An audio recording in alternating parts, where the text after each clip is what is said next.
না, নিশ্চয় টের পায়নি। এখানকার ইন্টেলিজেন্স এরকম, তারা মনে হয় যেটা কলকাতার মতন কিছু হলে ধাক্কা দিয়ে বার করে দিব, ওখানে বারটার করতে পারেনি। অত তো মস্তান টস্তান নিয়ে যায়নি। ও ও যদি দু চারটে এখানকার থেকে নিয়ে যেত, দিদির তার ইচ্ছা মতন কটা মস্তান যদি নিয়ে যেত, দিদির তো মস্তানের অভাব নেই, তাহলে এটা হতো না।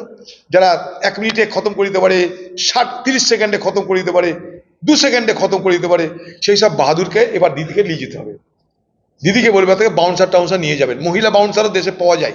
আমার কাছে এই খবর আসেনি, আমি এখনই দেখছি চেন্নাইয়ের যে সরকার, তামিলনাড়ুর যে সরকার, তাদের বহু এমপির সঙ্গে আমার চেনা জানা আছে। আমি জানি না, আমি জানলে নিশ্চয়ই এতক্ষণ আমি কিছু না কিছু করার চেষ্টা করতাম। কিছুদিন আগে শুনেছিলাম নবগ্রামের মানুষরা মারা গেছে নাগপুরে, সঙ্গে সঙ্গে তাদের বাড়ি আমি গেছি। আমি জানি না, আজই খোঁজ নেব। আমি অনেকদিন আগে কোভিডের সময় বাংলার মুখ্যমন্ত্রী যারা দাবি করেছিলাম, সে দাবিটা কি জানেন? এ বাংলা হচ্ছে পরিযায়ী শ্রমিকদের সব থেকে বড়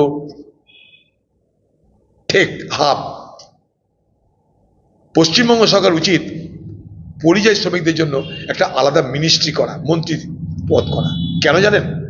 আজকে পশ্চিমবঙ্গের অর্থনীতির একটা বড় অংশ তাদের অবদান। তারা অন্য রাজ্য থেকে রোজগার করে যে টাকাটা তাদের ঘরে পাঠায়, সেই টাকায় গ্রামে গঞ্জে দোকান চলে, হাট চলে, বাজার চলে। তাই তাদের দিকে তাকিয়ে যারা বাইরে পরিশ্রম করে আমাদের রাজ্যকে ধনবান করছে, তাদের জন্য একটা মন্ত্রক দরকার বলে আমি মনে করি। আবার এই দাবি করলাম। তা যদি থাকতো, তাহলে নবগ্রাম থেকে আপনার মাধ্যমে আমার কাছে খবরটা আসতো না, সরকারের কাছে তুরন্ত খবরটা চলে আসতো এবং সরকার কথা বলতে পারতো। একটা নির্বাচিত সরকার যে বাংলায়, সে আরেকটা নির্বাচিত সরকারের সাথে কথা বলতেই পারে রাজ্যের প্রশ্ন নিয়ে। কেন দেরি করছে, কেন বলতে পারছে না?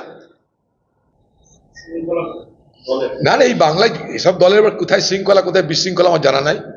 সার্কাস চলছে দেখতে পাচ্ছি, সরকারি দলের সার্কাস, বিরোধী দলের সার্কাস, সকলে যেন একটা করে সার্কাসের টেন্ট বানিয়ে দাও, বাংলা মানুষ গিয়ে সার্কাস দেখো।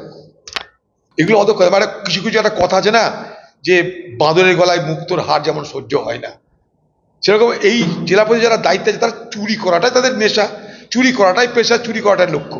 ফলে তাদের তো এটাই করতে হবে। টাকা খরচা তখনই হবে যখন তাদের পোষাবে। অনেক বড় পদ পেয়ে গেছে, কিন্তু পদ সামলানোর না তাদের মানসিকতা আছে, না তাদের সততা আছে, ফলে এই ভোগে ভুগতে হচ্ছে।